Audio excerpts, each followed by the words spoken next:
मैं हिमांशु पटेल अपने YouTube channel biology अर्थ में आपका फिर से स्वागत करता हूं। आज की इस वीडियो में हम एक नया टॉपिक समझने जा रहे हैं। इसमें हम प्रोकैरियोटिक और यूकैरियोटिक के डिफरेंस बिटवीन को समझेंगे। ठीक है बच्चों, तो आज की इस वीडियो में हम देखते हैं कि प्रोकैरियोट्स और यूकैरियोट्स में डिफरेंस क्या होता है। ठीक है, तो जो सबसे पहला जो इस साइड है वह मैंने प्रोकैरियोटिक लिखा है और जो इस साइड है वह मैंने यूकैरियोट्स को लिखा है। ठीक है, हम एक एक करके सेल ऑर्गेनेल्स को और एक एक प्रकार के डिफरेंस को हम एक एक करके डीप में स्टडी करेंगे। ठीक है, जो सबसे पहला प्रोकैरियोट्स में पाया जाता है वह रहता है यूनिसेलुलर। ठीक है, प्रोकैरियोट्स कैसा रहता है, यूनिसेलुलर रहता है, और यूकैरियोटिक कैसा रहता है, मल्टीसेलुलर रहता है। अब यूनिसेलुलर और मल्टीसेलुलर क्या होता है बेटा, जो प्रोकैरियोट्स रहते हैं वो यूनिसेलुलर रहते हैं, यानी कि सिंगल सेल रहते हैं। कैसे रहते हैं, सिंगल सेल, यानी कि एक ही प्रकार के सेल से पूरा प्रोकैरियोट्स का ऑर्गेनिज्म जो बना हुआ रहता है। लेकिन यूकैरियोट्स में मल्टी सेल्स रहते हैं, उनके पास मल्टीपल सेल ऑर्गेनल्स रहते हैं।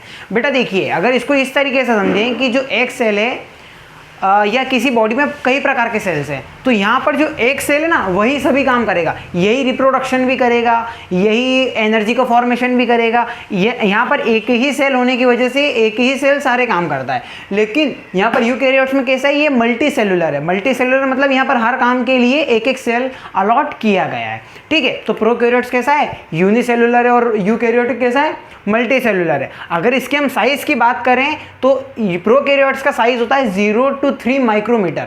कितना होता है बेटा, 0 to 3 माइक्रोमीटर होता है। और अगर हम यूकैरियोट्स की बात करें तो यूकैरियोट्स का साइज होता है 3 to 100 माइक्रोमीटर होता है। ठीक है, कितना होता है, 0 to 3 माइक्रोमीटर और 3 to 100 माइक्रोमीटर होता है। ठीक है, अगर हम बात करें सेल वॉल की, तो यहाँ पर सेल वॉल प्रेजेंट रहती है। जब अपन बैक्टीरिया का डायग्राम समझेंगे तो उसमें आपने सेल वॉल्स देखी होगी, जो कि आउटर मोस्ट मेम्ब्रेन होती है। ठीक है, तो वो सेल वॉल यहाँ पर प्रेजेंट रहती है और यहाँ पर सेल वॉल एब्सेंट रहती है। ठीक है, सेल वॉल का मेनली ऐसा कुछ काम होता नहीं है, लेकिन ये एक तरीके से बोल सकते हैं कि आउटर मेम्ब्रेन थी जो प्रोटेक्शन प्रोवाइड करवाती है।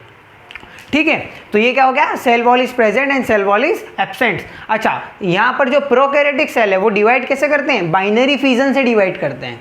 ठीक है, और अगर हम यूकैरियोट्स की बात करें तो डिवाइड कैसे करते हैं, माइटोसिस से डिवाइड करते हैं। ठीक है, अब क्वेश्चन आता है कि बाइनरी फिजन क्या होता है और माइटोसिस क्या होता है।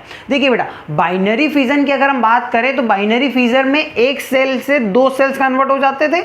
एक सेल से बीच में से साइटोप्लाज्म में कैरियोकाइनेसिस होता था, फिर साइटोकाइनेसिस होता था। ठीक है, अमीबा के डायग्राम की अगर हम बात करें तो वो किसका एग्जांपल है, बाइनरी फिजन्स का डायग्राम है। और अगर हम माइटोसिस की बात करें तो माइटोसिस में बेटा देखिए दो प्रकार के अपन ने एक दो टर्म सुनिए, एक तो माइटोसिस और एक रहता है मियोसिस।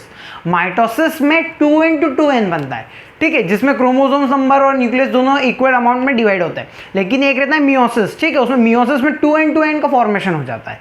ठीक है, एक होता है माइटोसिस और एक होता है मियोसिस। तो ठीक है, यहाँ पर क्या हो रहा है, माइटोसिस हो रहा है, यानी कि 2n से 2n का फॉर्मेशन हो जाता है। ठीक है, एक हैप्लॉइड और एक डिप्लॉइड। ठीक है, अगर हम बात करें राइबोसोम की, तो ribosome is small that is 70s and the ribosome is large that is an 80s। देखिए, राइबोसोम्स किस चीज का बना हुआ होता है, आरएनए प्लस प्रोटीन का बना हुआ होता है। ठीक है बेटा, राइबोसोम का काम क्या होता है, राइबोसोम का काम होता है प्रोटीन का सिंथेसिस करवाना। ठीक है, लेकिन राइबोसोम भी दो प्रकार के रहते हैं, एक रहता है 70s, एक रहता है 80s। तो 70s जो रहता है वो स्मॉल सब यूनिट बोलते हैं। ठीक है, उसमें वो स्मॉल रहता है राइबोसोम। और अगर हम बात करें 80s की तो वो कैसा रहता है, लार्ज रहता है। तो स्मॉल कहाँ में पाया जाता है, प्रोकैरियोट्स में, और यूकैरियोट में कैसा पाया जाता है, लार्ज पाया जाता है। अगर हम बात करें लाइसोसोम इज एब्सेंट और यहाँ पर लाइसोसोम क्या है, प्रेजेंट है। तो लाइसोसोम काम क्या करता है, ये बेटा डाइजेस्टिव एंजाइम्स को क्या करता है, कंटेन करके रखता है। प्रोकैरियोट में डाइजेस्टिव सिस्टम्स, लाइसोसोम्स क्या करता है कि डाइजेस्टिव सिस्टम्स के एंजाइम्स को कंटेन करके रखता है। उसको अपन क्या बोलते हैं, लाइसोसोम बोलते हैं। ठीक है, तो यहाँ पर लाइसोसोम एब्सेंट रहता है, यहाँ पर लाइसोसोम प्रेजेंट रहता है। ठीक है, माइटोकॉन्ड्रिया यहाँ पर एब्सेंट रहता है, यहाँ पर प्रेजेंट रहता है। माइटोकॉन्ड्रिया काम क्या करता है, माइटोकॉन्ड्रिया आपको बच्चों को पता है कि क्या बोलते हैं, power house of the cells, जो कि क्या करता है, एनर्जी का प्रोडक्शन करता है। ठीक है, तो यहाँ पर माइटोकॉन्ड्रिया इज एब्सेंट रहता है, माइटोकॉन्ड्रिया इज प्रेजेंट रहता है। ठीक है, अब बात आती है रिप्रोडक्शन कैसे करते हैं, ये एसेक्सुअल करते हैं, ये सेक्सुअल करते हैं। ठीक है, दो प्रकार के सेक्सुअल रिप्रोडक्शन पाए जाते हैं, एक तो एसेक्सुअल और एक सेक्सुअल।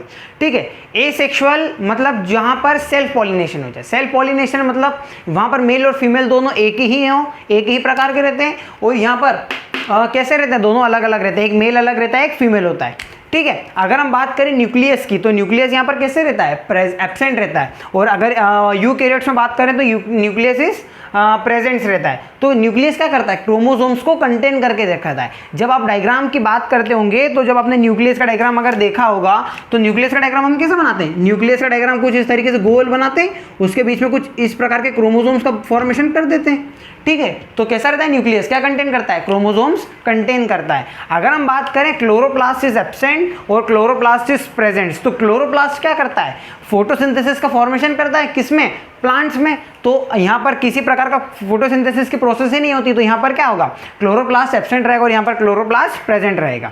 अच्छा, डीएनए यहाँ पर सर्कुलर फॉर्म में रहता है, यहाँ लीनियर फॉर्म में रहता है, ठीक है बेटा। डीएनए के भी दो प्रकार के शेप रहते हैं, एक तो सर्कुलर रहता है और एक लीनियर रहता है। तो जो प्लांट्स और एनिमल्स रहते हैं ना उसमें लीनियर पाया जाता है, ठीक है, और बाकी जो बैक्टीरिया वगैरह रहते हैं उनमें कैसा रहता है, सर्कुलर पाया जाता है। अगर हम बात करें एंडोप्लाज्मिक रेटिकुलम, यहाँ पर एब्सेंट रहता है, एंडोप्लाज्मिक रेटिकुलम यहाँ पर प्रेजेंट रहता है। ये क्या करते हैं, प्रोटीन की सिंथेसिस करते हैं, एंडोप्लाज्मिक रेटिकुलम, ठीक है। एंडोप्लाज्मिक रेटिकुलम भी प्रोटीन की सिंथेसिस करते हैं, ठीक है।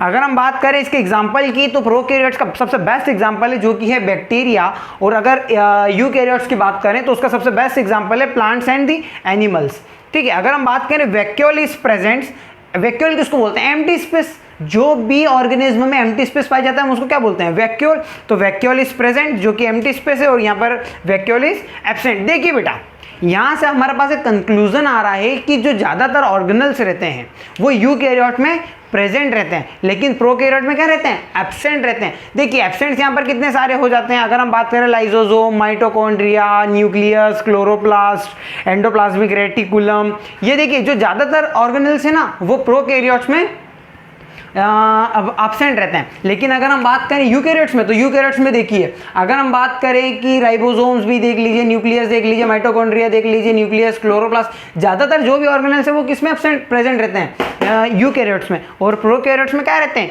तो एब्सेंट रहते हैं।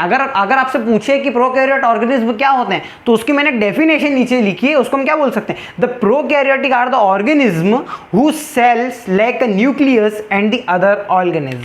यहाँ पर क्या लिखा है, लैक ऑफ, यहाँ पर लिख सकते हैं lack of nucleus. Lack of nucleus nucleus न्यूक्लियस की कमी और अदर सेल ऑर्गेनल्स की कमी जिसमें रहती है उसको हम क्या बोलते हैं, प्रोकैरियोट रहते हैं। अगर हम यूकैरियोट्स की बात करें तो यूकैरियोट्स एनी सेल्स और the organism that possess a clearly defined nucleus. यहाँ पर जितने भी सेल ऑर्गेनल्स हैं वो कैसे हैं, क्लियरली डिफाइंड है, मतलब पूरी तरीके से तैयार हैं, ठीक है। तो हम उसको क्या बोलते हैं, यूकैरियोटिक्स। तो ये था हमारा डिफरेंस बिटवीन किसमें, प्रोकैरियोट्स एंड यूकैरियोट्स। अगर आप इस सेल ऑर्गेनल्स को डीप में पढ़ना चाहते हैं तो मुझे कमेंट बॉक्स में बता दीजिए, मैं एक एक सेल ऑर्गेनल को बिल्कुल फुल डिटेल के साथ बता दूंगा। माइटोकॉन्ड्रिया क्या होता है, क्लोरोप्लास्ट क्या होता है, ठीक है। अगर वीडियो आपको पसंद आया तो वीडियो को लाइक कर दीजिए और चैनल को सब्सक्राइब कर दीजिए। हम मिलते हैं नेक्स्ट वीडियो में। जय हिंद, जय भारत।